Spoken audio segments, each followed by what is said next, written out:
Butter chicken, tikka masala, chicken biryani, beef curry, lamb curry, chicken curry, mixed vegetable সহ 15 থেকে 20 ধরনের রান্না চলছে।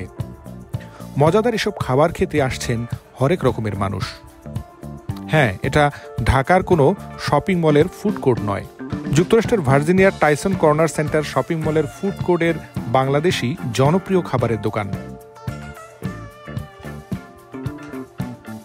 টাইসন কর্নার শপিং মল হচ্ছে আমেরিকার one of the largest shopping mall. এটা আমেরিকার 8ম বৃহৎ শপিং মল। এটা ডিসি থেকে মাত্র 12 মাইল দূরে এবং ম্যাকলিন হচ্ছে বলা যায় আমেরিকার সবচেয়ে এলিট শ্রেণীর বসবাস, বেশি ক্রাউডেড এলাকা, অনেক শিক্ষিত লোকজনের বসবাস, বিদেশিরাও এখানে প্রচুর আসে। তো এখানে একটা গ্লোবাল ভিলেজের মতো আর কি, ইউনাইটেড নেশনসের মতো এই টাইসন কর্নার মলে বিভিন্ন ধর্ম, বর্ণ, জাত, গোত্রের লোকের আসা যাওয়া এবং সবার সঙ্গেই মোটামুটি কথাবার্তা হয়। এটা খুব ভালো জায়গা। রেস্টুরেন্টে পরিবার সহ খেতে কেনা ভালোবাসে, তাই তো ছুটির দিনে ভার্জিনিয়ার এই শপিং মলে জমে মানুষের মেলা। বাইরে তাপমাত্রা -°C থাকলেও শপিং মলের তাপমাত্রা রাখা হয় স্বাভাবিক। আর ফুড কোর্টে বাহারি খাবারের দোকানে হাতছানি মানুষকে করে তোলে রসনাবিলাসী। যুক্তরাষ্ট্রের স্থানীয় খাবার তো আছেই, সেই সাথে চাইনিজ, জাপানিজ, মেক্সিকান, টার্কিজ, আরবীয় খাবারের পাশাপাশি একমাত্র বাংলাদেশি খাবারের দোকান রয়েছে টাইসন কর্নার সেন্টারের এই ফুড কোর্টে। বিশ্বের সব শ্রেণী পেশার অভিবাসীদের এই দেশে বাংলাদেশি খাবারকে পরিচয় করে দিয়েছেন দোকানের কর্ণধার ফকির সেলিম। পেশায় একসময় সাংবাদিক ছিলেন। এক যুগেরও বেশি সময় ধরে প্রবাসে এসে মুখোমুখি হয়েছিলেন ভিন্ন এক বাস্তবতার। কাজে ছোট বড় কোনো প্রকারভেদ নেই এমন এক দেশে থেকে অনেক কিছুই শিখেছেন মিস্টার সেলিম।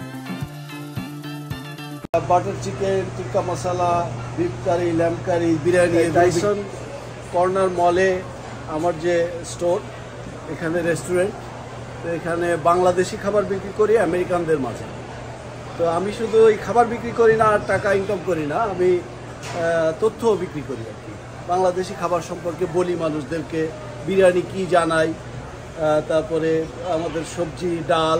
এখন তো সবাই এসে জিজ্ঞেস করে গিভ মি ডাল, give me biryani. Weekend based ব্যবসা। শুক্রবার থেকে ভিড় শুরু হয়, শনি রবি খুব ক্রাউডেড থাকে, আর সপ্তাহের অন্য দিনগুলোতে একটু কম ক্রাউড থাকে, কিন্তু শুক্র, শনি, রবি মূলত এই 3 দিনই ব্যবসা এখানে।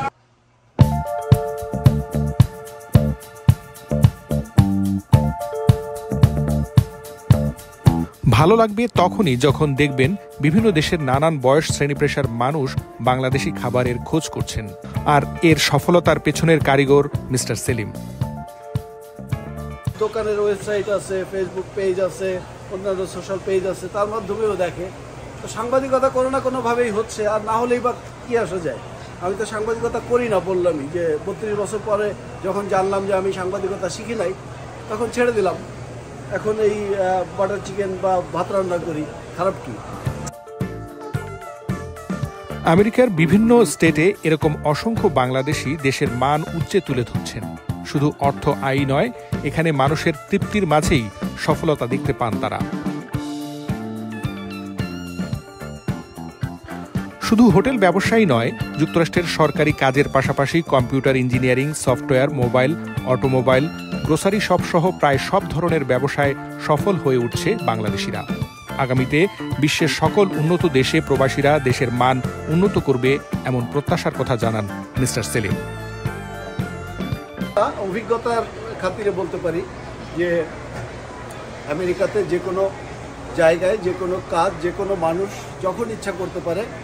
যদি কারোর ভিতরে ইগো কাজ করে তাহলে এটা একটু সার্ভাইভ করা বা উপরে যাওয়া কঠিন। আর উপরে নিচে বলে কথা না, মানে বেঁচে থাকা কঠিন। আমি উপরে যাওয়ার কথাও বলছি না, নিচে যাওয়ার কথাও বলছি না, কিন্তু পরামর্শ এটাই যে ইগো টিগো বাদ দিয়ে যখন যা দরকার সেটাই করতে হবে। যেরকম আমি প্রথম আমেরিকায় এসে প্রথমে ঝাড়ু দিয়েছি, দোকানে কাজ করতাম, রাস্তা ঝাড়ু দিয়েছি, আমার খারাপ লেগেছিল, কিন্তু একজন এসে বলল যে এটা এখানে এই কাজই করতে হয়।